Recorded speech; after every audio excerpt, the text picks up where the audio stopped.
Yes, people. We are back live. We are back live on the Sarcasm City TV YouTube for another edition of the Man Them United podcast, the podcast dedicated to all things Manchester United. So please keep all your comments, all your questions, Manchester United related, please, people. We're here on the back of another win. Another win. You hear what I just said there, people? Another win, another victory for Manchester United, obviously winning at Villa Park 2-1. We will be discussing that, and we'll be discussing if the performance is that bad as well. But first and foremost, make sure you hit the like button on the video. Whether you're watching this live right now or watching this back after the live, run up the likes. Make sure you share this across all the socials as well. And that's me, Flawless. That's Sarcasm City TV across all socials, and subscribe to the channel. Sarcasm City TV, it is road to 10k people. Big up to everyone in the chat as well. I'm going to bring in probably the most ecstatic guest we're going to get all week. Not only have Manchester United won again, his country, the Kings of Africa, deservedly so. They did what needed to be done, because just for my own personal preference, personal happiness, I needed Ivory Coast to do the business. So we got to bring in Mr. Ivorian Spice in the building. Yes, family, what are you saying? First of all, I'm good, but first of all, let me address people. Everyone, of course, first of all, in French, for those who are watching as well, for all my Ivorian to screen, floor's yours. Les Ivoiriens, man. Félicitations à les Ivoiriens. On a gagné la Coupe d'Afrique, man. On a battu le Nigérien. On a gagné la Coupe d'Afrique 3 fois maintenant, on est fort. Mais c'est un incroyable moment pour tout le monde, tout le monde pour mon pays. Et je suis trop content. Mais ça me fait plaisir, man. Big up to everyone, of course. I said, okay, felicitation to all the Ivorians as we won the African Cup of Nations for the third time. We battered the Nigerians, as rightly so, I looked at the Nigeria and said, you laughed at me in match day 3, but you ain't laughing now, We beat them. Rocky settings, we was on the canvas floor. The fans, we was looking at, the players would look at the fans like we was Adrian. We were like, you can get up, Rocky. Right, Adrian. Got up on the canvas floor and gave it to them, bruv. Dominated that game. And I'm so pleased because, the amount of disrespect, Flawless, that I got from the Nigerians. The disrespect in our country, like we're not one of the big boys in Africa, like we've not won it. Now we level with the Nigerians. Now we can call them small boys. Now we are the Oga at the top, and we're doing it. Now you have to put respect on the Ivorians now, man. You can't chat shit now. We are the champions, and we came from far. We came from being down and out, and we did what we had to do. And I'm glad that, Flawless, it also made you happy. It made a fellow Jamaican happy as well to see, because obviously you got a lot of Nigerian friends who chat shit thinking that they won the tournament. Oh, yeah. They was talking the most. They weren't even friends in real life. People, content creators. You know what I'm saying? My Nigerians who I know in real life, nothing but love for them. It was the clowns that you lot see on here. Prime, Victor Kajero, I say his full title, and C1. It was those 3 in particular. Those 3. That's the only reason why I wanted Nigeria to. That's it, people. If I didn't know those 3, I would have wanted Ivory Coast to win for Ivorian's sake, but it would have been like, all right, I want Nigeria to lose. Obviously, I'm over the moon for you that Ivory Coast won, but it would not have been like that. But that's the sole reason that I needed that. Same way in the other international final that happened on the weekend, Qatar did what needed to be done. Exactly. Did that. You know what I'm saying? Hassam lost. He can hold that. You know what I'm saying? He Luigi. On an international scale now, on a worldwide scale, another runners-up medal, silver. You know what I'm saying, for him? That's his favorite color, 100%. That's definitely his favorite color. Definitely, even well silver for the occasion. So yeah, make sure you run up the likes, people. Hit the subscribe button as well. More of the man them will be joining shortly. I'm sure Leon will be on. Rhino and Danny can't make it today, people. But me and Ivorian are going to bring you the show regardless. You lot, make sure you get your questions in. Please just keep them Manchester United related. Big up to Stephanie G. Big up my guy Sheik. Says big up Flawless and the crew. Big up to Eli. Says big up Flawless. The panel and my dons in the chat. Salute to you. Jago says big up Flawless. Big up every single time as well. But yeah, man, there is only one place to start. Manchester United. It seemed that the rivals, well, I can't even say rivals, fellow content creators who I worked with, who are non-Manchester United fans, were convinced we was going to win this game. I was not. I thought we was going to draw. I said it all during the week in the build-up to the game. I was like, we're going to draw this game. I don't see Aston Villa losing 3 games in a row at home. We won the match. Was the performance that bad is really what I want to discuss. But overall thoughts, and before we get to that, thoughts on the game, Ivorian, just the Even result. and let me just echo what you said there. We just like you, I went into that match thinking this might be a match where we just end up either drawing or losing because of the side we are playing, Aston Villa, who've been of decent form of late, because I know they've had a little bump after they lost to us, but still they're still a good team. And we'll go in there, Villa Park. History tells us that Villa Park has been a kind staging to us, but this is Manchester United. You know, we've been all over the place over this season, so it's hard to anticipate what to expect for Manchester United against Aston Villa away from home, and considering our record away from home hasn't been that great. But the result itself, if we were looking at the result, it's what we needed. We had to win that game, Florida. There was no space for errors, because if we're trying to go for that top 4 place, this is a game that we have to win away from home. And Manchester United delivered and got the 3 points, you know. And there were some good goals, you know, especially the winning goal. Winning goal was a good team goal. Was a very good goal. Big up to the assist, Kobe Mainu to Diogo Dalot. Yeah. And then Dalot to cross into the guy that keeps scoring goals for us that we won out, you know. We still want him out. That doesn't change anything. You know, thank you for the goal. But at the end of the season, we're going to be telling you to pack your bags, you know, because we feel like you're not quality enough for Manchester United. But big up to Manchester United, because 2 games won in a row, flawless, you know. And we've seen some good goals, some good team efforts as well, some good team goals, you know, despite the fact that the previous game we conceded some goals, but still we saw some good goals. And that game against Aston Villa, we saw resilience. From midfield, especially, I'm loving the new midfield. You know, that midfield pivot of Kobe, Mainu, and Casemiro shows us balance. Now Bruno can do whatever he wants to do at the top there. Now I don't care. Like, do what you got to do now. You know, the ones there when you're like, you know what, have your way with me. You know, I'm too tired right now. Now Bruno can do what he wants, man. The shenanigans that he does, he can do that now, because we've got assurance behind him that people that are competent enough to know where they need to be, understand the spaces that need to cover when Bruno does his madness, and protect the defense as well, and the midfield, and hold it, man. But I mean, we can talk about that match in detail later. But I'm pleased. I'm pleased. You know, I saw 2-1 victories in that night. You know, it started off with Man United win, and I knew that if Man United win, Ivory Coast will win. Love that, man. Love that. In regards to the obviously over the moon about the result, let me just clarify that, because I did not expect us to win. I didn't think we'd lose, though. I actually thought it would be a draw. Like, I was like more than convinced it was going to be a draw because of our form and how we play, and also because of Villa losing the 2 games at home prior to that as well. I expected them to bounce back, and they beat, in between those 2 losses, they beat Sheffield United 5-0. Sheffield United are a poor side, but you know, beating Sheffield United ain't for everybody. That's Luton Town. That's Strasbourg, Steve. And Jez and all them jokers. But yeah, like I said, the result, over the moon about it. Absolutely over the moon about the result. Important win. You mentioned it. What I liked about the second goal, very good team goal. Very, very, very good team goal. Like Varane, who I'm going to get onto, because I want to give Varane his flowers, because I don't think he gets his flowers because of, one, he's just consistent.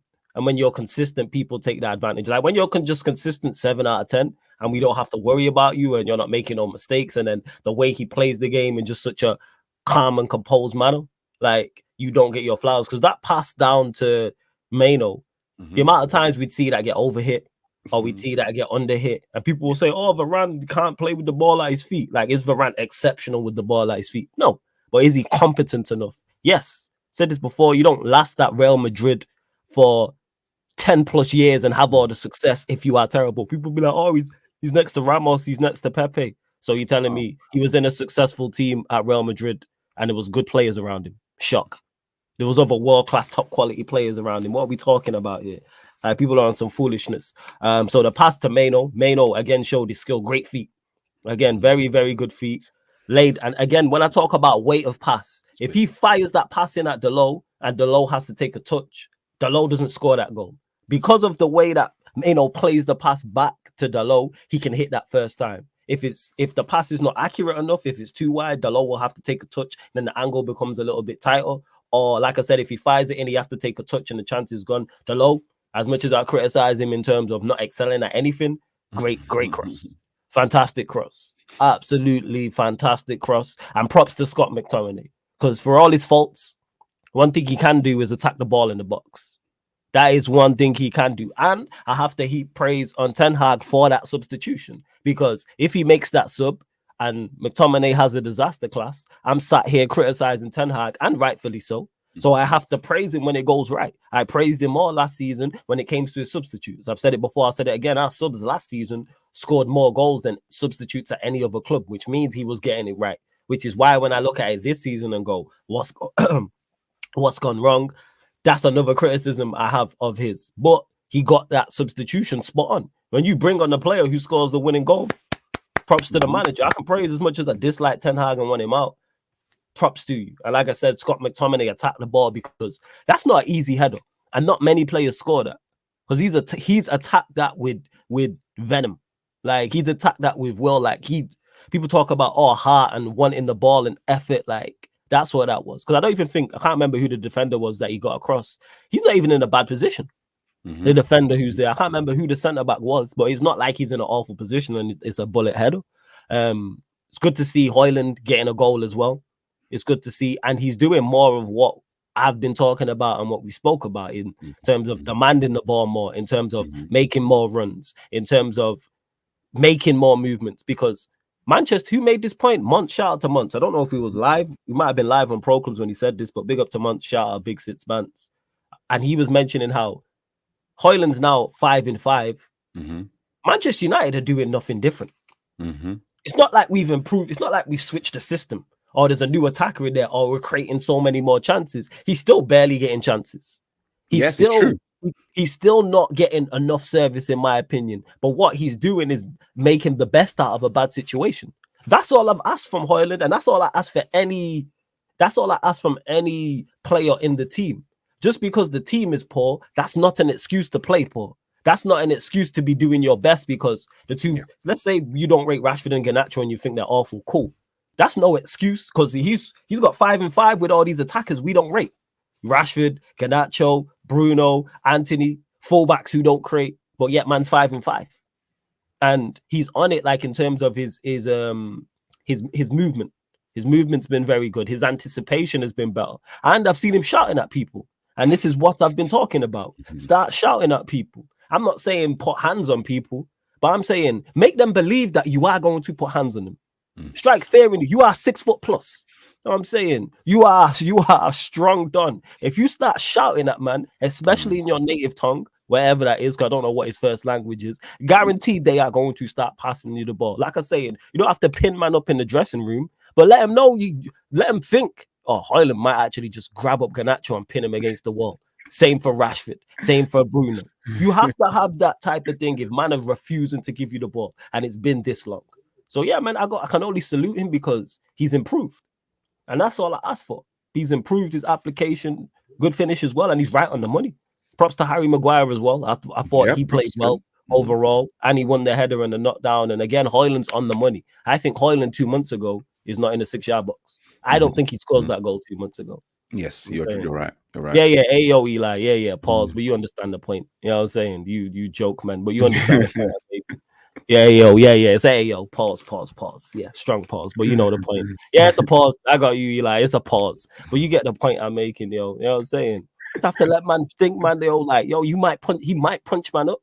And again, I'm not telling him to punch people up. What I'm saying is make them think that, yo, Højlund might punch me. And you got to strike the fear in people, but we're still not doing enough going forward, but we're limited. But your thoughts on go on, Ivor. Go. My thoughts on that game. Thoughts on the performance also. First of all, let's start off with the first half because, in my opinion, when the first 45 minutes, I thought in the first 14 minutes, of course, Aston Villa was trying to come on strong and start on the front foot against Manchester United. But Manchester United showed a bit of resilience in being strong defensively in certain phases of the game, especially when Villa was coming strong on us. And then after the 15 minutes, there were some decision makings from Manchester United wingers, especially Garnacho and especially Rashford, when you saw opportunities where they could cut back or just pass directly to their teammates, such as Højlund being free in positions where they can just cross it down the line and for Højlund to tap it in, or for Bruno to tap it in, or for even Rashford or Garnacho to tap it in. They chose to make the wrong decision. And I think that as well must truly frustrate Højlund as well as a striker. You know, you're in that position and you're demanding the ball, and they're just not finding you. And that's what is limiting us as well. And of course, with Garnacho, I can give it a blight because he's young. He's still learning the game, and young players always make those wrong decisions and always make those mistakes. They go for the glory instead of going for like to help out and assist your teammate. But unlike Marcus Rashford, who is 25 years old, going to be 26, a seasoned pro, and still making the wrong decisions, there is no excuses for him. I can't blind that. Yeah. But Højlund, when he got his first goal, which was wonderful, shout out to Maguire to getting that nodding. You know, we don't really score from set pieces flawless, so I'll take any set piece goals that we can get. Right, we don't really score from set pieces. We don't score, man. Sack Chris Ramsey, bro. Sack him. Yeah. That Chelsea reserve set piece coach, bro. How can we hire a Chelsea reserve set piece coach and not the first team set piece coach, man? Give me an Everton set piece coach, man. But yes, shout out to Maguire for that, and Højlund for making the best out of his opportunity to get in that goal. Because of course, once Højlund got that goal, as you rightly said, flawless, they didn't see him again. They didn't find him. They didn't look for him. We didn't see him again whatsoever. We really didn't. And of course, a lot of Rasmus Højlund's goal has been individual goals that he's created on his own, which we have seen so far in the season. 45 minutes going to the half time, I was thinking, come on, Man United, man. This is the second half now. Be the team that comes on the front foot and set Villa on Aston Villa Park on fire. But they did the complete opposite by allowing Villa to grow into that game. And of course, Douglas Luiz scoring. And then he thought he can be doing a little shimmy there in front of Onana, trying to take the piss out of us. But hey, we had the last laugh. You know, shout out to Onana as well. I have to say, Onana had a good game. You know what? There was some scary moments. Mm-hmm. He did. Go on, carry on. He did. Yeah. He did. He had some very good saves as well. But there were scary moments where he kicked the ball out straight to the opposition and he put us under pressure. But it was dealt with. Yeah, that was scary. That was scary, guys. His distribution was poor. Yeah. And then that's Onana. He does stuff like that. We have to get used to it. Eventually, he'll get it right. And then, of course, Manchester United making those changes where we needed to go. And shout out to the manager, first of all. I like the fact that the manager can take off that douchebag Rashford when he had another poor game. Yeah. And put on McTominay. And, of course, some of us are raising our eyebrows that he took a Rashford off instead of putting on someone like Ahmed Diallo to replace likes for like. And he happens to put on McTominay where Bruno can go to shift to the right or the left, whatever. And then, of course, that was effective because then Manchester United came a bit stronger. Aston Villa was setting himself back, and Manchester United started to push for their attack. And then, of course, the goal coming from McTominay. And again, I just love the play, the Kobe Mann's skill, the pass to Diogo Dalot. And I keep saying this again. Mainu reminds me of Clarence Seedorf. He plays like him. Even the way the shorts. If you guys watch Clarence Seedorf, not like I watch man's shorts, but if you watch Clarence, the length of it is the exact same. The way he wears his attire is the exact same as Clarence Seedorf, you know. I put a strong pause on that as well, but it's not like I'm watching man's, but I'm just saying that, man, notice these. That's just funny, man. Man just said the left shot. Yeah, wears the exact same length of shorts that Clarence Seedorf, plays like him, caresses the ball like him, technically gifted just like him. Thinks that can play football maturely, just like the way Clarence Seedorf when he first emerged at Ajax as an 18-year-old. Big ups to him, but that skill to give the ball to Diogo Dalot, and shout out to Diogo Dalot because he had an immense game, especially in the first 45 minutes, making clutch tackles, crucial blocks as well, especially when you're playing against Ramsey, which he gave him a little bit of a tough time. And Bailey was cooking my man as well, Lindelof, in that second half, and the manager decided to take him off, and which was a huge mistake. He should have never done that. But hats off to that because he took off Bailey and put on. You're talking about Emery. Okay, first. Emery. He made a huge mistake by taking off Bailey because he was cooking Lindelof as soon as Shaw came off. And I'm tired of this Luke Shaw guy, this on-Shaw player, bro. The injury again, Flores, are you surprised? Like, as soon as you heard that Shaw was coming off and Lindelof come off, you was definitely thinking, oh, he's injured again. 2 games in and you're injured again. Seriously. Sometimes you say you just can't get the staff, mate. You can't get the players, mate. Defensive injuries all the time, mate. Lindelof Martinez 1 week, next week is sure. God damn, I'm praying, my fingers crossed, it's not Varane the next following game because that could happen. But yes, the goal coming from McTominay, beautiful cross by Diogo Dalot for McTominay to score that header. Of course, he wanted it. You know, he wanted it more. He showed appetite. And of course, Mr. Knee Slide does what he does best, man. And it was a fantastic win. Fantastic second goal.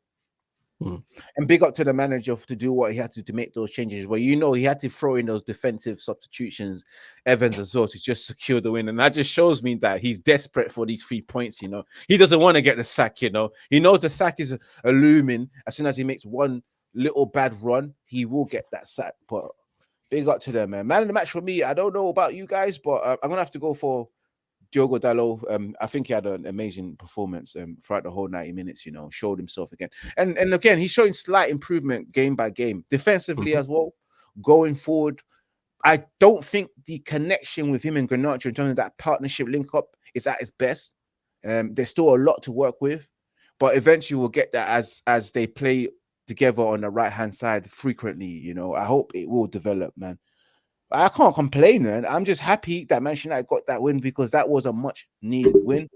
Casemiro had a good game. Unfortunate for that, the yellow card kind of restricted him.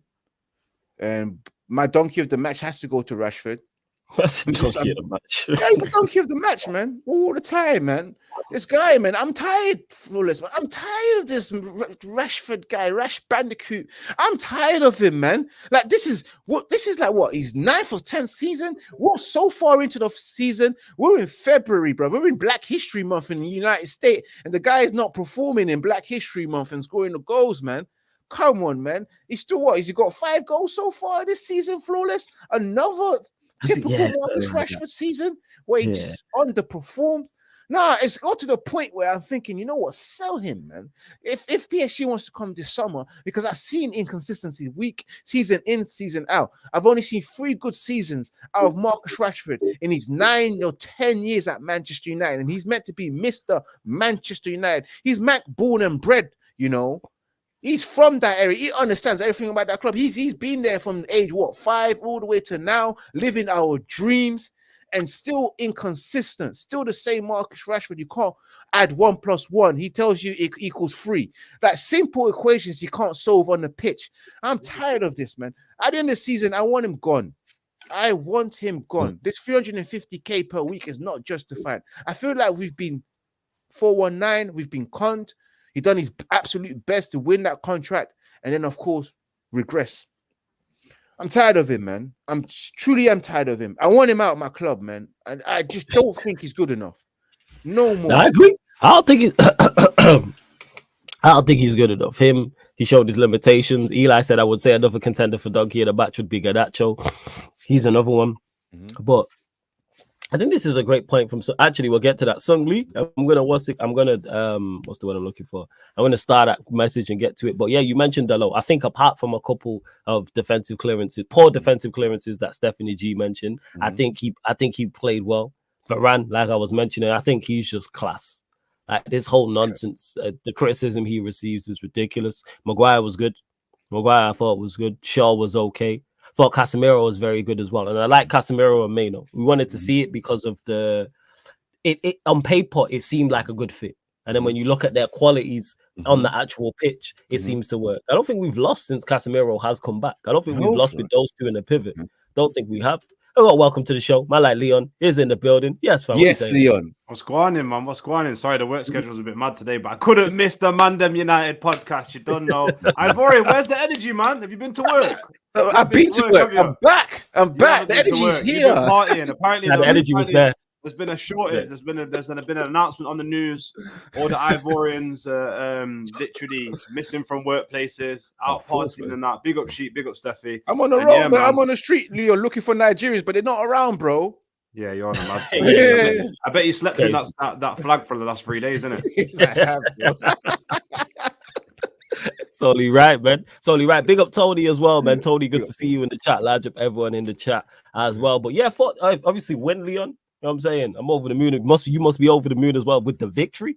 So Over just the moon? thoughts on the actual, with Over the the win. The win. Didn't I say don't the know about result. over the moon. Happy with the You're win. over the moon with the win. Come Alright, on, man. It's Villa What, Park. with the win then. Yo, McTominay, you know what I mean? Your guy. Your guy, 100%. McTominay. No, That's don't do your that. guy. Don't do Bro, that. said Bro, your you guy. know the Don't do anthem and everything. Don't do that. That's Don't do that. You always tell us that I'll the tell- anthem is cold, the chant is cold. Nah, the No. chant is fire. The chant is fire. I'll tell you something about me. My pops is white, but we ain't Scottish, so don't do that. Don't do that. You know what I mean? We don't do that stuff. But yeah, thoughts the on game was, it was all right. I mean, I can't get gassed about anything because like we're not like, I'm happy with the win. We need to. It's about time that we got a string of wins together. I mean, we've been waiting for it all season, but it wasn't special. Like at the end of the day, I feel like the last few games we are on a run, but when you actually break down the performances, they're not brilliant. I'm just happy that we're paying more than like 10, 20 minutes. We're starting to get like half an hours and rare. Do you know what I mean? I'm in two minds because if he carries on scumbagging wins to the end of the season, are we going to see? It's pretty much scumbag wins. I mean, that win we got it last minute. Leon, come on, we know it, you have to kill it dead already. We know it's not lasting. We know it's not. We're gonna get to that. I was gonna get to the performance part, but go on. We know it's not sustainable. Exactly, you know what I mean? Big up Jigo. How do you say it? Jago Master. Jago, yeah. Big up Jago. They go Manchester in that. That's to balance it off. It would have gone out of control if it was just, you know what I mean? If it was just the Ivorians people, and it would have gone crazy. But but no, big up Ivory Coast as well. Yeah, I think it's a tricky one because like I want to see what he does now to the end of the season. Really, like I am happy with the results. Without the Mino goal in the Wolves game, it's a draw. I was watching Straight Jacket podcast yesterday, and Nuruddin made a point that kind of brings it back down to earth again, where it's like they had 20 summit shots. Is that right? Yes, 23. And so it's like, but to balance that out, this is where that can be misleading. We had 17. We had 17. That's my point. See the surprise, we had 17. How many is there a stat to say how many clear cut though? Because like, they weren't clear cut like that. But that's my point. Is like that can be it can be misleading. It's either 17 or 18. Because I think Villa would obviously I'd give my thoughts on it. But I thought Villa, they were bright. But if we attack like Villa, we'd be sat here disappointed. But hey, we move. But go on. If I was a Villa fan, I'd be very disappointed. I think they played better overall. I'd be real. And the thing I don't like is there's no control in the game. That's the thing that I won't settle with this manager with. But look, we're getting the results. Who's next? I have been saying this for weeks. Luton next, isn't it? I have been saying this year. I think this is going to be a harder game than the other two. I said this a few weeks ago. I do think they're going to come. It's going to be a tough game. Agreed. Is it away as well? Well, we don't it's away. It's at Luton.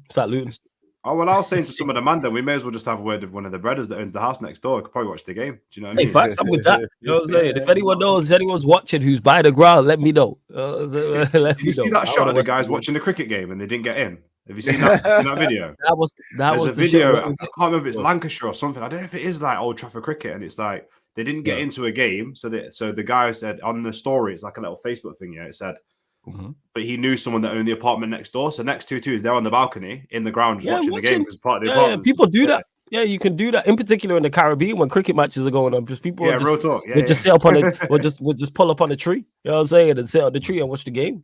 100%. But I hope he picks the right players. I hope that Højlund keeps scoring and we keep feeding him because he's had a lot of criticism, but he's producing. He's not producing masterclass performances, but he's putting the ball in the net. And we have to say at this point, his conversion rate is good. We have to say that. So let's see. Long may it prevail. But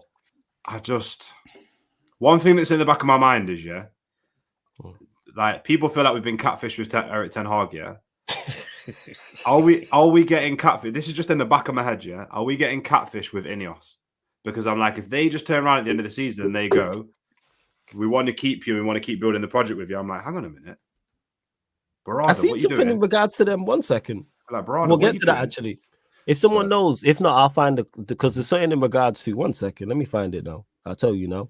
I don't want to forget this. So remind me to actually bring this up. Scotty Too Hotty, that's what we call him now. Scotty Too Hotty. Yeah, Scotty Too Hotty, man. God. Hold on 1 second. Bad man wrestler. Oh yeah. 100% too cool with Rikishi. 100%. I remember this was it. Manchester, shout out to United View because this is where I seen the source is the Independent. Man United have extended the deadline for Sir Jim Ratcliffe to complete his investment in the club. Originally, we had until midnight on Tuesday in Eastern Time in the USA to finalize his 1.2 billion deal, but now it's a further 72 hours until Friday. I'm not gonna lie, people. I have no idea what that means. Well, Like, the Premier League agreed. I know what that means. So what does it mean? In my opinion, I don't know if actually, but in my opinion, obviously, when you're doing big deals like this and you're dealing with someone like the Glazers, it's just the finer details. So it might be where because I refer to the Glazers as like you've got a piece of fruit that's already been wrung out, and they're like, just keep wringing that fruit out, keep wringing that piece of fruit out. So they're like, they'll be looking at all angles of how they can benefit because their aim is to hold on to the club for the longest period possible and then sell at the highest fee.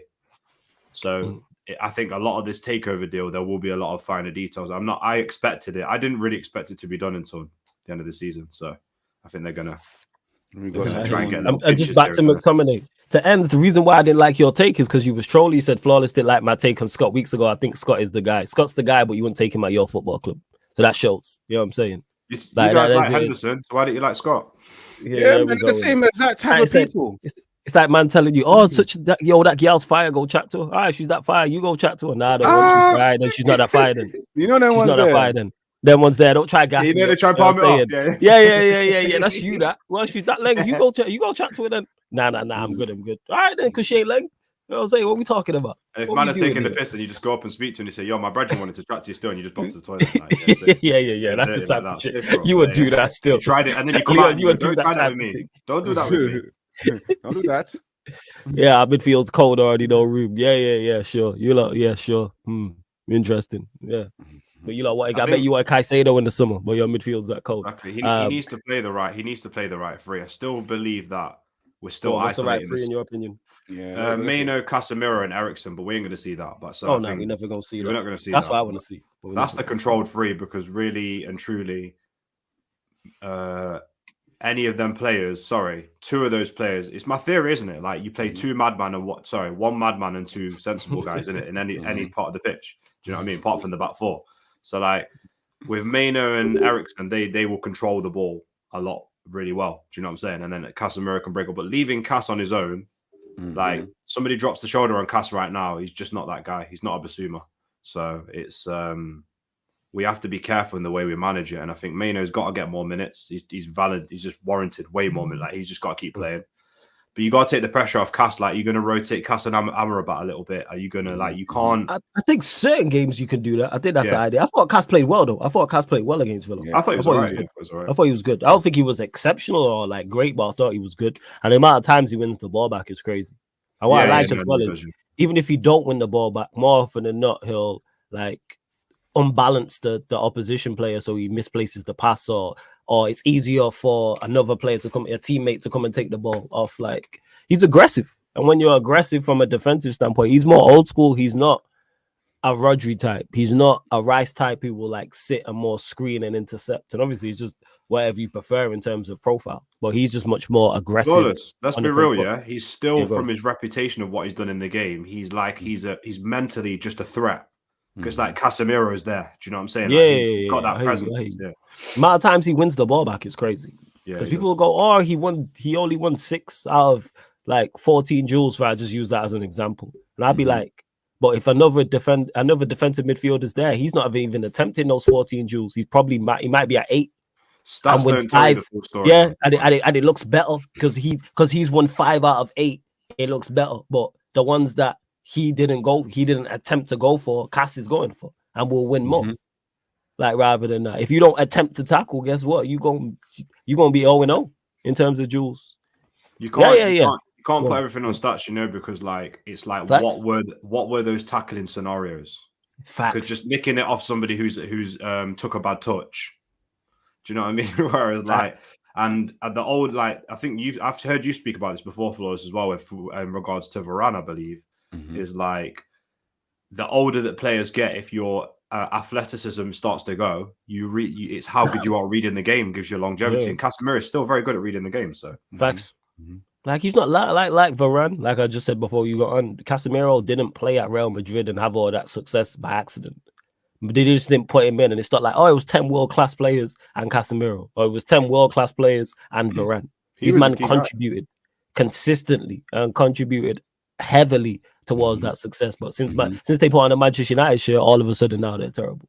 Well, we rely on one guy, don't we? We want the six to just game change everything. Like I say, let Varane have Luke Shaw's injury record this season. Let Varane have Mason Mount's injury record this season. What conversations will we be having? Oh, I need to sell him. He's old. All this rubbish. Right, and you're right, Flores. No one ever has that conversation of, oh, Luke Shaw's been injured like 100 times since he's been here for 10 years. And we never think about, do we need to get rid of him? Like, we're paying his bills for no goddamn reason, bro. He's getting wages for free at Manchester United. Same as Phil Jones in the past as well. You have to look at these kind of situations and say, this guy's injury prone. You know, I think it's about time Manchester United get rid of him. You know, Varane has showed himself throughout the whole season, even though he's been injured, he's been vital, even last season as well when he's been injured. And we know exactly what he can give us, and he's given us some stellar performances. Whereas Luke Shaw, in 10 years, bro, I reckon he's got less than 10 assists throughout the whole 10 years. We did it before, Flawless, innit? Was you on the stream? Did you guys do it? It was, I think it was. It was like 20, it was less than 30 in 10 years. And hold that thought. Hold that. Just 1 second, because we're here talking about Luke Shaw. And who better to join than talking about Luke Shaw? Obviously, Rhino's not here, but he'll be back next week. Same way, what's it called? Same way Dan Sillyman will be back as well. But you lot know Sarcasm City TV. Our squad depth crazy. You know what I'm saying? There ain't no bench players. Everybody is a starter. Bar Ryan. Everybody you see on this channel on a consistent basis is a starter. People gotta introduce my Don, and you'll see him regularly on this show with us. And I think he's a phenomenal addition. My like Eddie is in the cut. Yes, fam. Yes, Eddie. What are you saying, fam? What's good, Wait, this is Eddie that always backs me in it. This is Eddie. Praying to you, my dog. Somebody got to speak the truth out here. And I'm going to call you you, Technical Eddie. Hey, trust. It's all good. Appreciate you, boss. Love the work as well. Ivorian, on behalf of the continent, I would love to thank you for what you've done. Yes. Saving us from one of the most shameless countries on the planet with this AFCON victory. Couldn't have happened to a greater people. So I just want to give this time right now to say thank you so much. The world appreciates you, not just the continent. The world appreciates you. Facts. Now, for this brother to bring me in while we're talking about one of the biggest scrubs on our team, it just happened to be that way, yo. It just listen. How long did it take? 3 games? Did he just come back? Yeah, bro. He just came back, right? You see again. Uncomfortable conversations. My guy Martial just checked out the game. They pushed him out the game. Real talk. His body ain't break down again like this other brother over here. So, Lord. But Eddie, staying with you, obviously, win at Villa Park. Thoughts on the game, thoughts on the performance, etc., etc. The unfortunate thing is, it's like people can't put things into like its proper placement. You know, sometimes like you get too excited. Sometimes you're too harsh on them. But this is one of those examples where we'll just take the 3 points. People just take the 3 points. Don't make any sweeping judgments because here we are again playing counterattacking football in the year 2024, and it's been 6 goddamn years of the same bullshit. I'm just gonna be honest with you. Like, we make everybody look good. Real talk. Newport, Villa, Wolves, Wigan as well. Wigan, like after all those wins, like you could easily say the other team deserved it more than we did. You can make the argument. Now, you might have a stronger case for us winning the actual thing because we took care of our chances. But when you look at how we play, the fact that we just can't control the ball, not even for 5 minutes, but for like 30 seconds, it feels like. Yeah. It's one of the more embarrassing things I continuously see from this squad, bro. And to your point, the manager, of course, can be involved in one of that, but your clear out is because I've just come to the realization that mentally the way some of these players process the game, that'll never be a situation if they're included. Mm-hmm. I don't think we can retain possession when you got a brother like Garnacho just running laps, not even looking for his teammates, just running laps. You have Bruno just running laps. The list goes on and on. Rashford, you know, every now and again he shows that he knows what the back of the net looks like, but he's been out there running laps as well. Mm-hmm. And so I look at it and I'm like, you know what? For the people who want to say, hey, we told you about that Ten Hag. We told you he was building something phenomenal. Knowing good and goddamn well he's been escaping due to Scott McTominay. And the only thing good about that Scott McTominay goal is the price is going up, people. The price is going up. So hopefully when we sell him, Eddie, say that again, man. The price is going up. He said the price of the bricks going up. The brick is going up. People looking at Scott like, oh, Scott's a goal scorer. I might need a little more 5 million euros, whatever they call it out there. You feel me? And Gil, we care for him. That's it, bro. I don't take too much out of this win. If you're watching West Ham, oh yeah, if you're watching West Ham, instead of 6-0, it could have been 6-2, but you tripped. You tripped and you didn't want Scott McTominay, so that's on y'all. But yeah, man, it's just another day at the office for United. As today we watch Champions League commence again, the round of 60 commence again, and we're out of it. So I mean, come on, people. Let's just have some restraint with what we take away from this game. Right. And yeah, that's all we can do. And that's where I'm at with it, Eddie. Like in regards to, I understand we are not going to get good to great performances. It's results. That's what it is. Last year was very much like the performances might have not been the best overall. Obviously, I thought it was defensively better last year and was more resilient and more dogged. But we're not like, that's why when people talk about the performance, I think you expect too much. Like in regards to not your expectation of Manchester United. Yes, the expectation should be for great performances and great results. I'm talking about under this manager and this team. Can they do better? Yes. Can they do much better, in my opinion? No. Oh, I don't even think they can do better, dog. I don't even think they can do better. That ship is left. That ship is gone. Like I said, that brother just out there running laps, hitting targets. Hopefully they score a couple goals. They really be Cuz look at it. Every time I look at it, I'm like, oh yeah, he's just running up the byline. That's it. Look at him go. Right though. You know why he's right? Because Bruno and them man are running like, you know, when you've done like you're doing a 10K or something or a marathon and you get halfway through and the body starts to go a bit, the form starts to go in that. Bruno's just, do you know what I mean? Just I'm laughing so hard because I swear Bruno's topped the chart for like the most distance. Yeah, because he just runs. Of course, he always does. Most yards created, most passes. He's a manager. He's not a manager. Sorry, he's a captain, and he hasn't even got the intelligence to show them how to press together. He's just like, I'll press. That is. And that's what I'm saying. As a Kenyan, I know marathon runners when I see them. You know what I'm saying? Yo. We got a team full of them. That's what I see. That's what I see, man. It's crazy. Jeez, because there's a couple comments. Because Sheik, I did star a couple of the comments. 1 second, let me get to him here. Big up Sheik every single time. As he says, how long are these performances going to last, though? By the West Ham game, we've relied on individual moments to win us games. Are y'all concerned when we face tougher sides? I'm concerned when we face anybody, just to clarify, Sheik. You know what I'm saying? We play Luton next. We just got beat.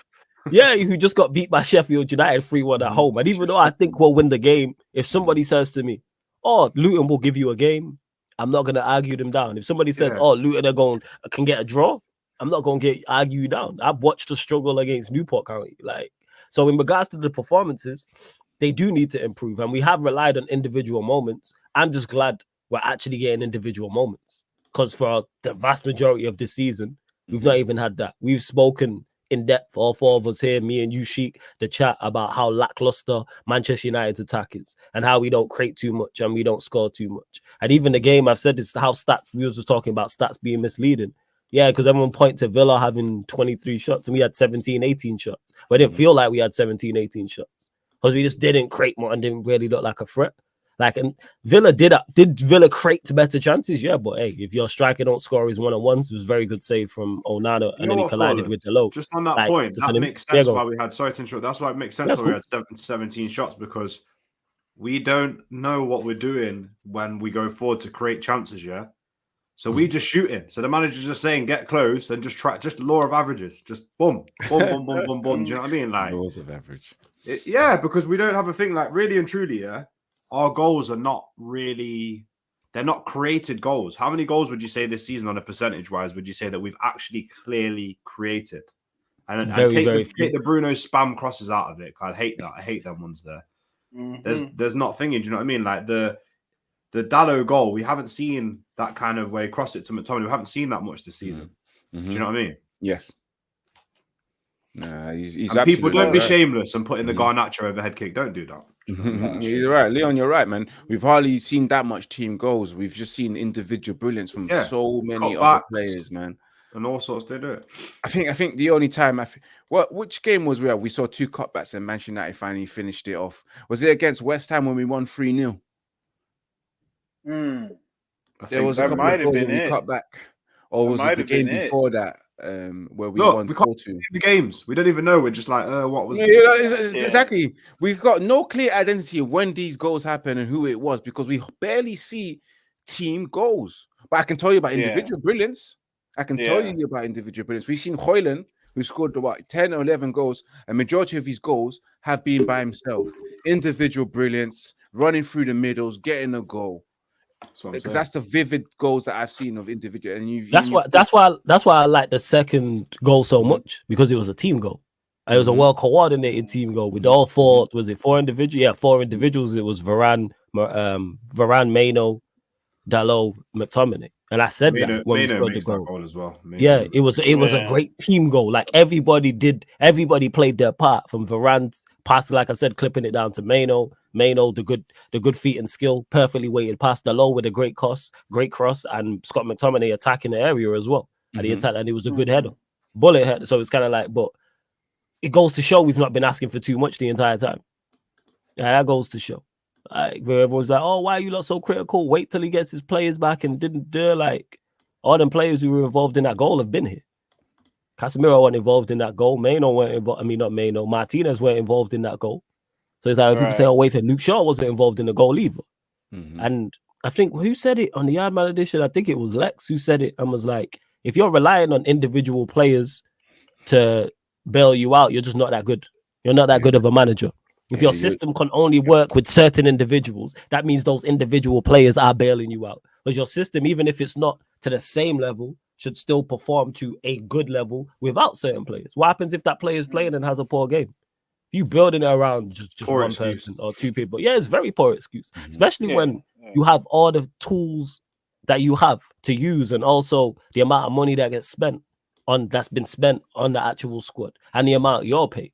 And it's like, you can't teach these men to go byline and cut back. And just I know. Like I've only running laps, man. I've only seen that. We got to Eddie, man, running laps. Running laps is man. It's like it's like, if that's the case, like, what are you coaching? That's what always comes back. Eddie, just stop for a second. Yeah, sorry to interrupt. This is the point. This is the thing that I heard yesterday. If you haven't watched the Straight Jacket podcast, it was a brilliant episode yesterday with Norridin. Shout out to Saeed and Norridin. And I heard, I couldn't believe when I heard this. I missed this, so maybe you might have heard it already. Yeah? Apparently, Ten Hag said the most important time for him to work on things is within the games. Well, no, wait. I thought training was the most important. This is what he's come out with, and he said. Did he say specifically what he meant? But like, did he elaborate on that? No, so surely his thing was like, if I can play the right players for the right amount of games, then my system will work. That was his kind of mindset with it. So it's like, I need to play these guys. So I need to play these guys for a complete season, the right guys and the right thing. So then it goes back to, like Eddie was saying. Sorry, I'll let you come back in. Was like, what are you actually teaching on the training ground? Because at least every manager must have a default where you go, I tell you what, guys, if you're not able to score and to play the way that I want you to play, here's what you do.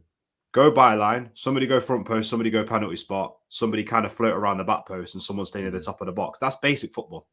So, like, Or you drag him here and wherever. And let me get to this. Big up to you, 1958, because you say because some players are the key to the way we play. They are key, 110%. And if your first teamers are not there, if your system falls off and is not operating at the highest level, I understand that. But the reason why I don't accept this, because I think most people here, and most people would say Kevin De Bruyne is City's best attacking player or key to what City do.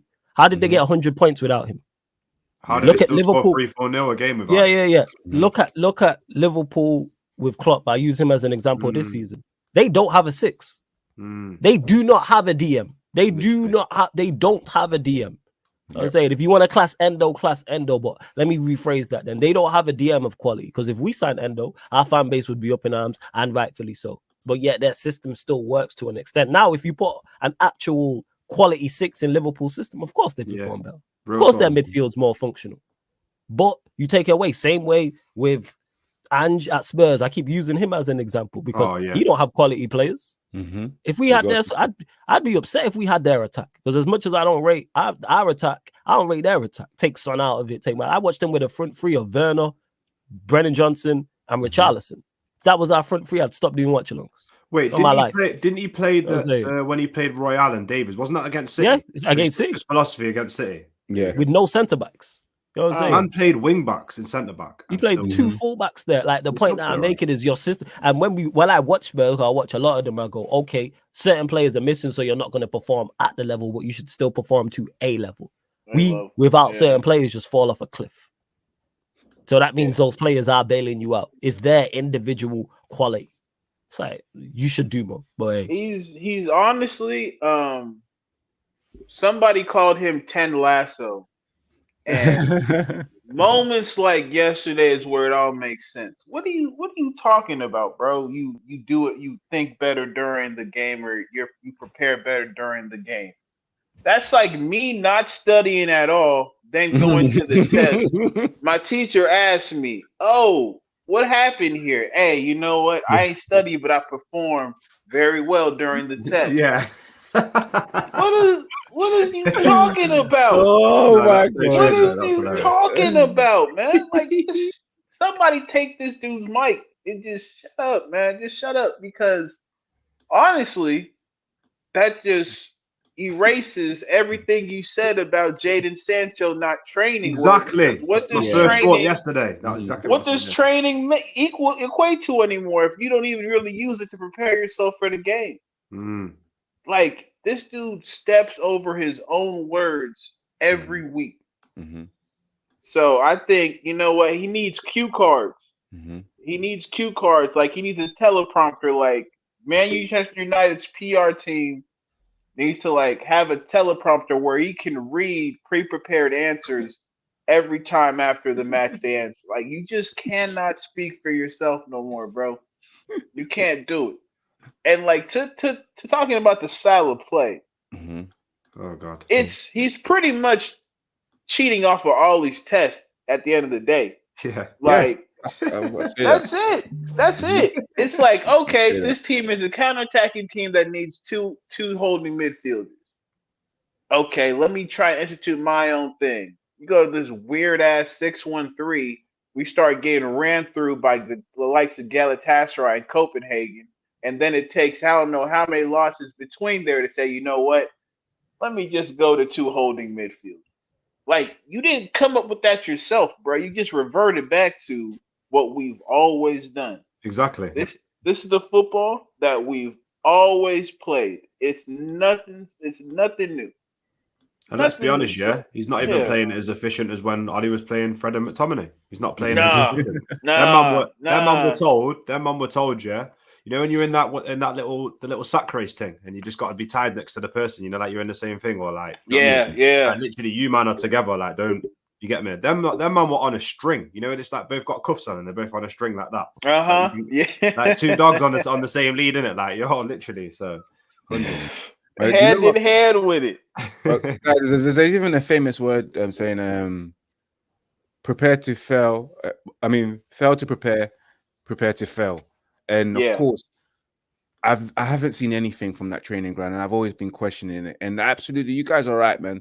I'm seeing what I saw with Ollie, you know, individual brilliance, no team goals, questioning what do we do in training, or do we do story time with Ollie? It's the same thing with Eric Ten Hag. We do story time with Ollie. Yeah, man likes to tell the stories about the time he stuck his leg out and scored a goal against Bayern Munich in the 90th minute and won the Champions League. All the time to the strikers.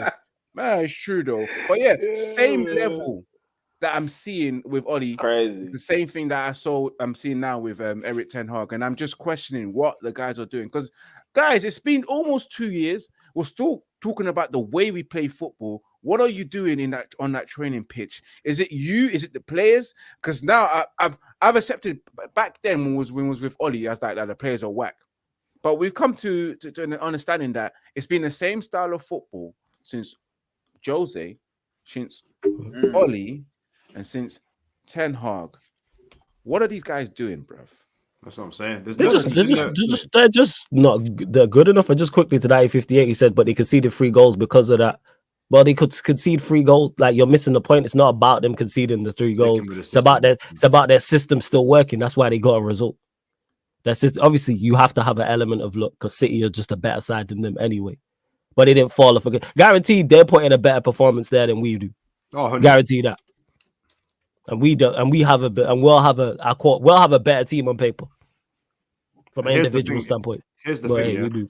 Go on. I'm from a combat sports world, so people know me. I'm heavily involved in boxing, MMA, and stuff like that. Yeah, and like, it's okay, Ten Hag, if you turn around and say something logical like, when I play these players throughout the system, you're going to see the difference by the end of the system, by the end of the year, or by the end of the season. You're going to see, like, I'm going to play my 6 here. I'm going to do this, that, because over 20, 30, 40 games, they're going to gel with each other. And also, to add to that, we're working on these things on the training ground. But when you just say, or when you imply that you basically, like Eddie said, Jay, you take it away from the Sancho point. Like, all of a sudden training doesn't matter, or you don't put an emphasis on training. So you were chatting shit about Sancho then. Like, that's where my head goes with it. Do you know what I mean? And it's like, okay, I get what you're saying. Your players need match rhythm.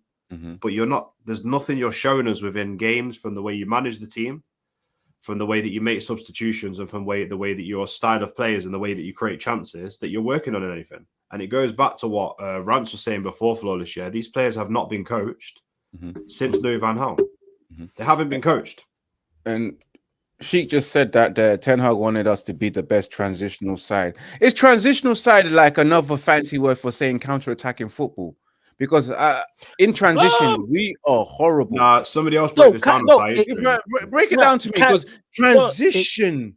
Transition is different, because you can, if you win the ball, let's say you win the ball in the center circle, and then play quickly and get and score a goal. Let's say you play 2-3 passes. That's not a counter attack. That's transition. They're similar. Don't get mistaken, because it's still transitioning the ball up the pitch. But we wouldn't see Casemiro win the ball on the halfway line, play it to Bruno. Bruno plays it to Højlund, and Højlund scores and go, what a great counter-attacking goal. No, that's transition. It's basically just the keys in the word, transitioning from defense to attack as quickly as possible. But what you need with that is athletes. That's why and intelligent I don't players. want to go back to it. The Mason Mount side, it made no sense. That's why I was like, he don't add. And then he didn't go and get, like, Højlund makes sense. Like, if you're trying to play transition football, Højlund makes sense. Rashford makes sense. Like, Garnacho makes sense to an extent. Who don't make sense in that system? Anthony. Anthony makes no sense. As much as I don't rate him, he don't fit that system. Say again. Flawless. You can say Rashford and Garnacho, but it's to an extent, because to play transitional football, you need to be clever and making the right passes, right? Yeah. When in that transition. And these guys don't make the right decisions. They flop the transition. They make us look bad at counter-attack. I've seen, especially in the game against the game against Aston Villa, the amount of times we've done the transitional counter-attack, and you're like, pass the ball, you're shooting. And Garnacho frustrating me as well when Højlund was right there. Same as Rashford, when Højlund was right there in terms of making that transition and converting it into a goal. You avoid those situations. You make the wrong decisions. So, in my opinion, I don't think they're the two best when you want to play transitional football. And I think the manager needs to start looking at that and thinking about.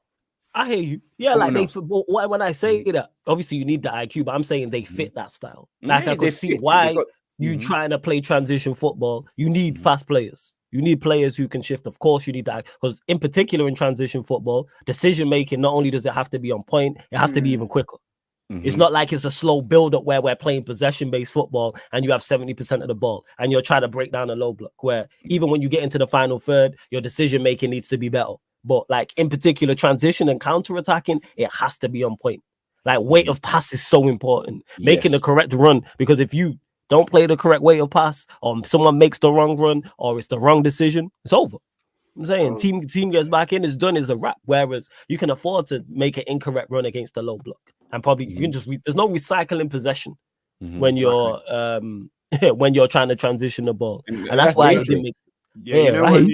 You know the transition set thing as well. Yeah, it's not just everybody's got in their head that it's counter attacking. It's not just going from defense to attack. It can be like, for example, you see City sometimes they transition quickly from not having the ball to having the ball and set up to then play and then hold possession within the ball, where they just pinch it in the circles, then they go back to the way that they play. It's like get the ball back quickly, but then will build the attack. Winning the ball within 10 seconds type. Yeah, exactly. So that, so I think they're one of the best. I think that, sorry to cut you off, they're one of the best at that in regards to winning the ball quickly. That's transition, to be honest.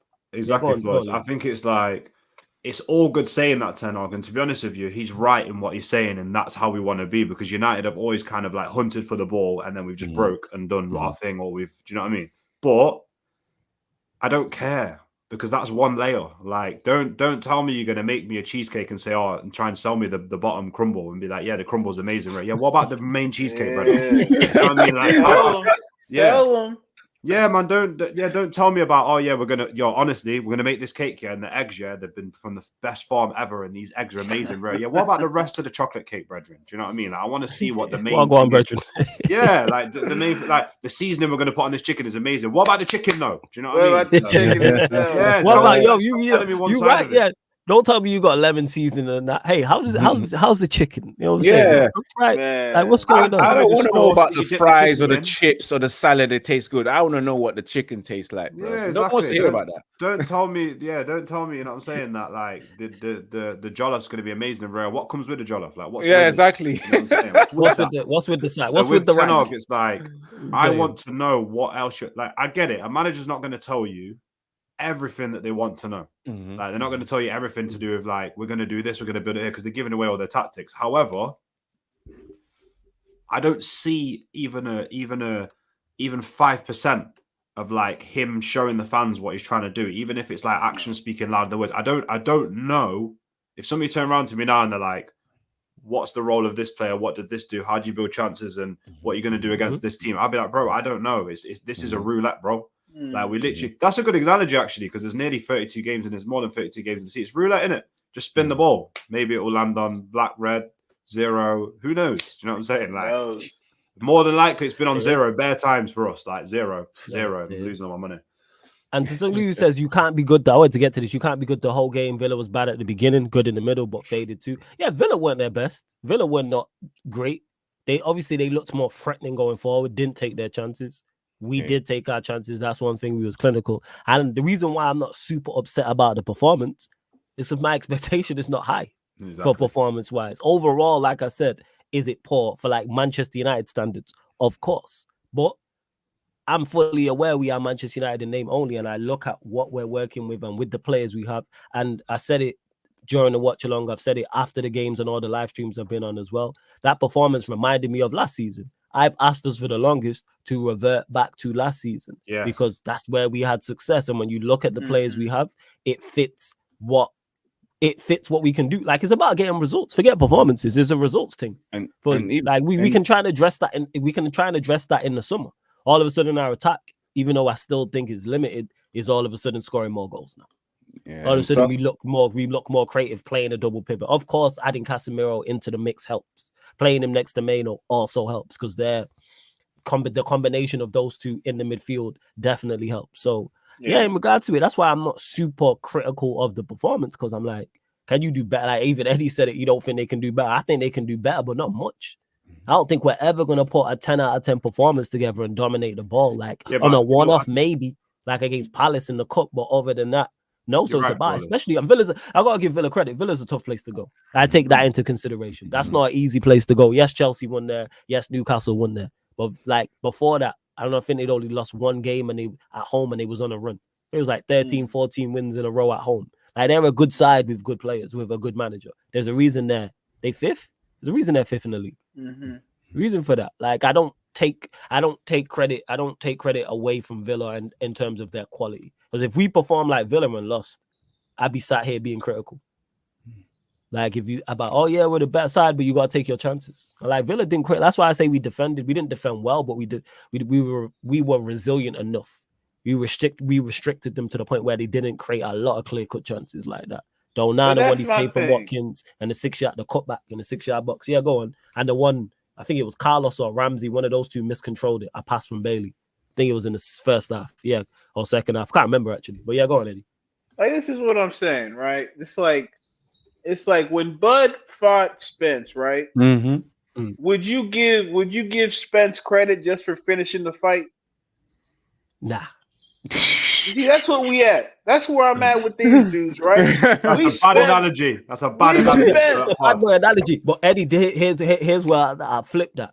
My expectation of Spence is super high because I think Spence is one of the best boxers in the world. He's one of my favorite fighters too. And going into that, I said he had a 49% chance of winning that. I couldn't decide. I couldn't split it. I was like 51% Bud, 49% Spence. Whereas looking at that, if I was 49% sure that we could go in there, get a win, and give a good performance, I'd be much more critical. But I don't think I said draw. I didn't think we would have. I feel you, but I just can't give this credit for getting punched out and surviving. You know what I'm saying? It's just not me, because this is my thing with United, right? It's like we set ourselves up to fail every time and then act shocked like when we actually do fail or when we do get a result. It's like you think about that team and he's talking about transitional play, and I'm looking at about who he continuously picks. And there's not enough intelligence in that team for you to sit here and think that you'd be able to play that kind of football because they can't even see the passes necessary to get us out of this so-called transition. That's why everybody loves Kobe Minu so much, because we're actually seeing a footballer who can keep the ball at his feet and make the right decision 9 times out of 10, 8 times out of 10. And then you pair that with Casemiro, and that's pretty much all Casemiro needed. I think people ask too much of Casemiro, not understanding who he is as a player. Because when you have a Toni Kroos and a Modric in midfield, I'm not asking you to be creative. I'm asking you to do all of the little things that will help make us champions. And so I look at that and I'm like, okay, you're going to pair him with the Bruno Fernandes, who plays with no restraint. So you're going to put more of the responsibility on Casemiro to be creative in that midfield. And then I look at the front three. Now, again, Højlund, he's starting to score goals now, so people are, a bit more patient with him, I'd say. But you cannot have any more patience for the right winger and the left winger. You cannot. Because no, it's not Rashford especially, but Garnacho's only 18 or 19. Yeah, that's fair. That's fair, Ivorian. He is young, but the level of play has been so poor than the goals. This was another example of that. So it's just Ten Hag saying one thing and doing another thing. It's like we will never be. I don't even know how we survived this long with that front three, if I'm being honest. Yeah, real talk. I don't know Barely. Because you just look at how selfish some of them are, right? And it's like you need that in a team, of course, because you need guys who are goal threats. But it's just imbalanced, man. It's like you can't have all three just having like the horse blinders on, looking at goal. Can you play a pass to the middle? Can you play a pass to the middle? No? Okay, we're just going to, again, run laps, run sprints. Garnacho's going to take that ball, try and cut in. Rashford's going to do the same thing, try and cut in. Højlund's going to look out. Both of them start yelling, and we're back to square one every attack, every time we get the ball. So, I mean, man, I'll tell you what.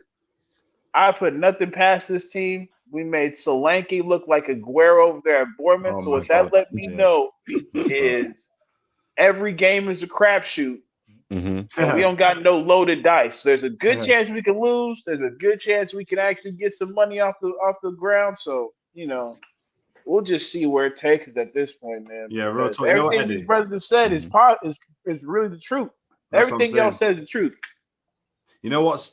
Why I love them two analogies as well. First of all, when you're talking about Bruno does what he wants, and I realized Bruno is like that dog. You know, when you see in America and you see like man trying to get away from the dog, and they're just shouting at the owner, like, "Yo, come get your dog!" And it's like he's just a dog off the leash, isn't it? Like, do you know what I'm saying? He's the madman. You know, man got to hop them little fences. You see California, them little fences. Man got to hop listen. I got stories, man. I got stories. Hey, been there. Yeah, Been there, yo. Everyone's man. Everyone's been there. Yeah. Trust me. Oh man. Anyway, Forest Gump settings, man. The other one that's cold is the Spence analogy because Ten Hag is basically like Spence. Oh yeah, the weight's been hard. We'll have to do this back at 154. Blah blah blah. Ten Hag with oh yeah, didn't have the players that I wanted. Oh yeah, do you know what I mean? No excuses all the way through. Excuses afterwards. Bud beat you fair and square. Do you know what I mean? Yeah, so. yeah, exactly. Yeah, and just to address, sorry, Flo, just to address Son Lee's question. That he said you can't be good for a whole game. I've seen plenty of teams be good and dominate for a whole 90 minutes. And to all those Nigerians as well, I saw Ivory Coast dominate Nigeria for 96 minutes. Yeah, yeah. And they didn't do nothing. They were toothless. So you can do it. It's possible. You just have to have the right team, right players. Again, what you said there, right team, right players, right manager. We have none of the above. Right everything. So that's exactly. I get where Eddie's at, where he's like, yo, we winning fights, but I don't like how we winning fights. I don't like how we just getting punched up and punched in the face. Well, I'm at the point where I'm like, just get the dubs and get through the season and see what's what. Even though it's not good enough, it was better against Villa. And we're far off it. The bar's been on the floor all season. All four of us have spoken on this, like in depth. You know what I'm saying? Game day in, day out, before matches and after matches as well.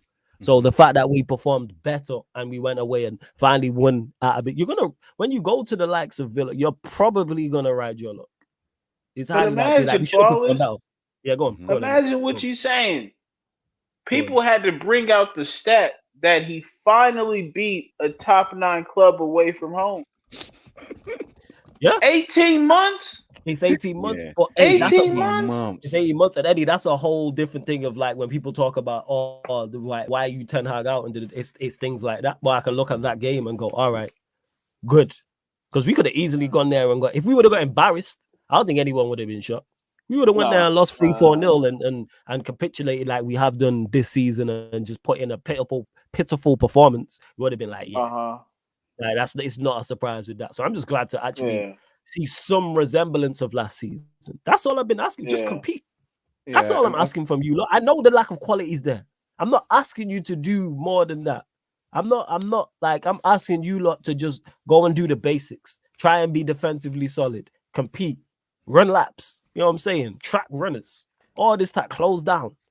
Just that type of stuff. Hey, mark up man from corners and free kicks. Yeah, I think you're describing the basic stuff a Manchester United player should be doing, Flawless. But we haven't been, because if we would have done the basics, guess what? For the Champions League's back this weekend, and someone asked, yes, it's on today.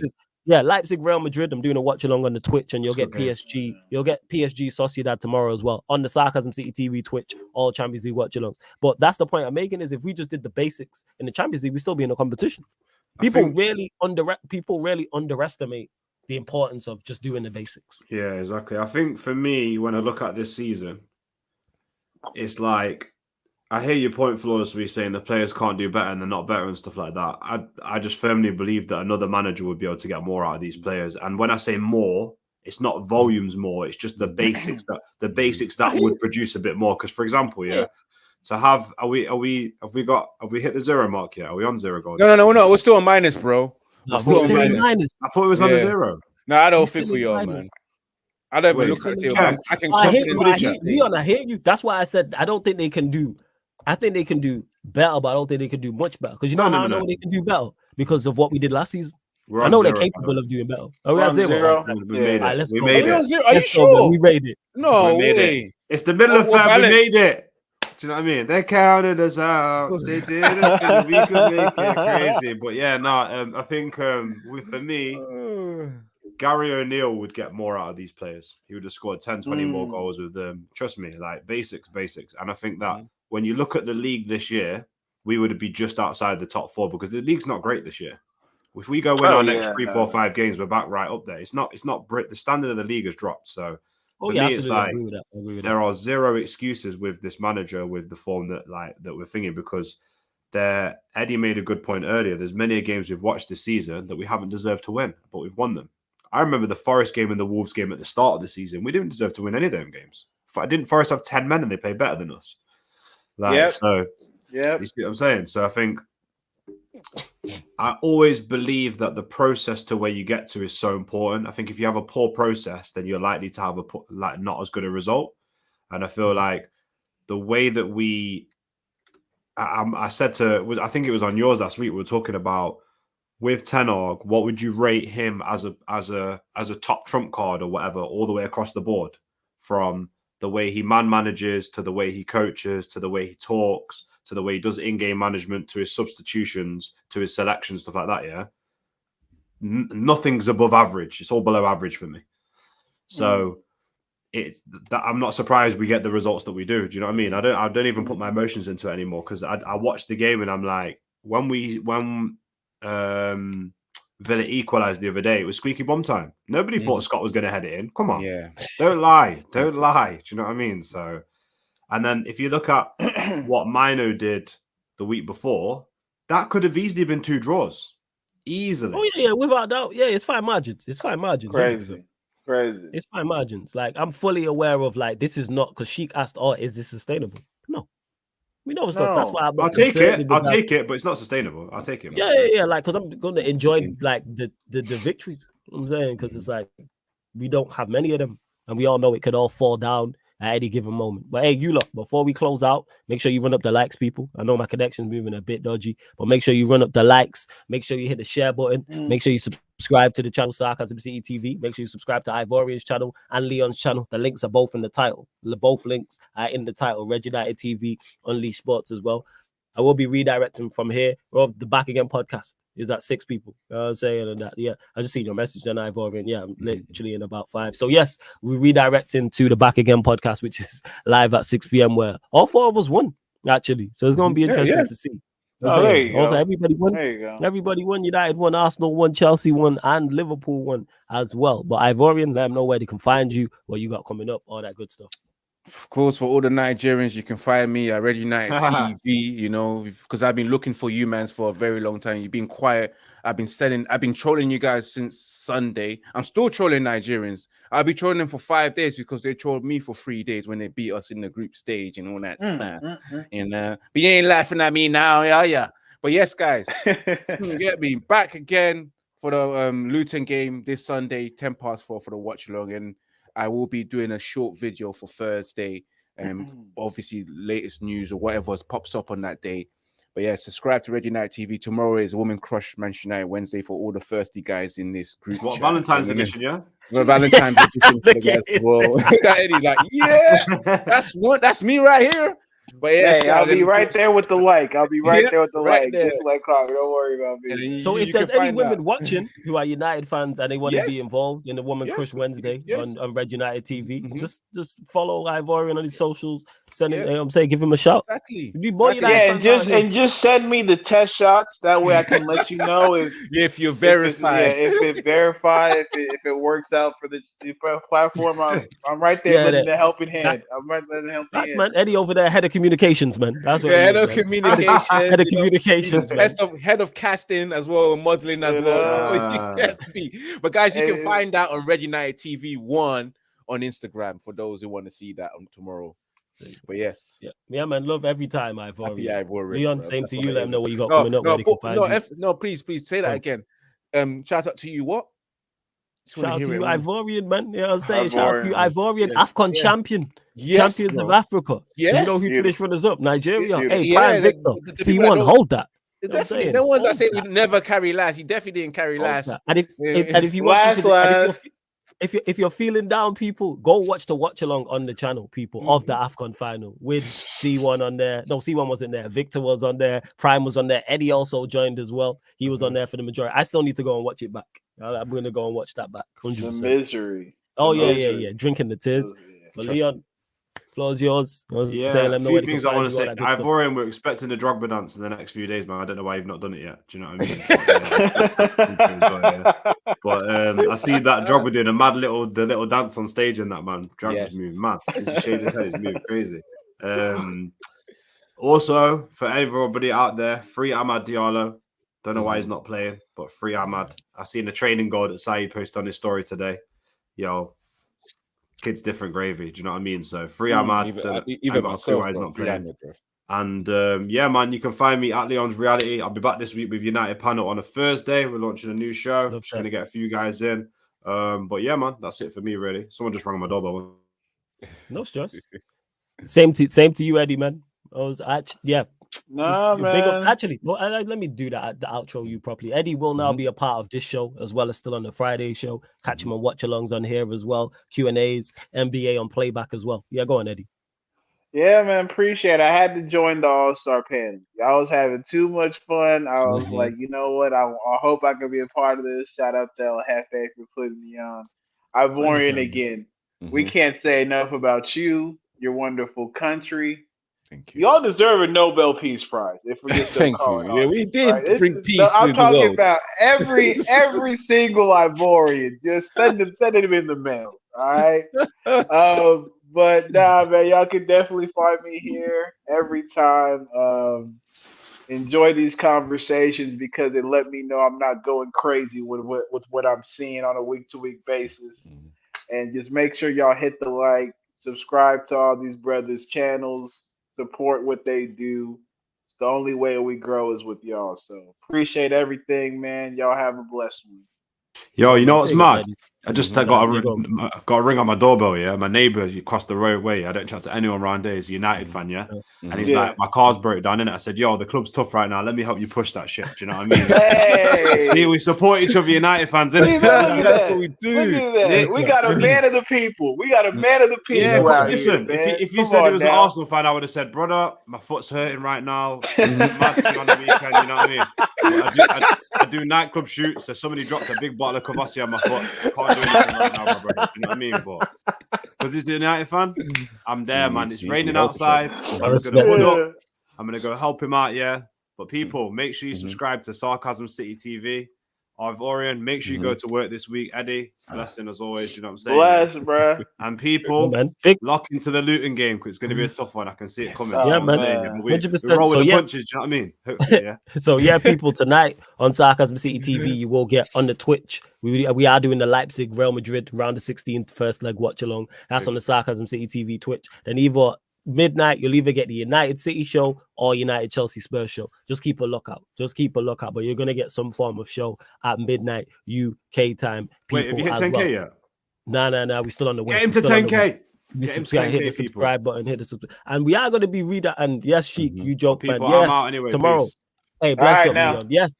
The Sarcastic and Savage show tomorrow is 7 p.m. people. 7 p.m. Valentine's Day special. Make sure you lock in. It's probably a good show. Valentine's Day is going to be a fire show, people. So make sure you lock in to that. And we're going to redirect to Troops and Back Again podcast. What I need you lot to do, I think it's an emoji. Hey, Qatar flags. That's what I need you lot to do. Hey, Valentine's. Yeah, go on, Eddie. Valentine's Day edition. Yeah, Valentine's Day edition of Savage. You never beat the allegations. We never beat the allegations. They would never let me beat the allegations regardless. You know what I'm saying? They give me the chair regardless. As soon as it's him, give him the chair, give him the needle. It's a wrap. But yeah, people, as I was saying, Qatar flags on the Back Again podcast. I just need Sarcasm City raid, and I need Qatar flags all in there. I don't ask you lot for much. Qatar flags, multiple, all in the chat, man. Qatar flag. You don't put your own spin on it, but just make sure there's a Qatar flag there. Big up, much appreciated. Big up, you guys, man. See ya.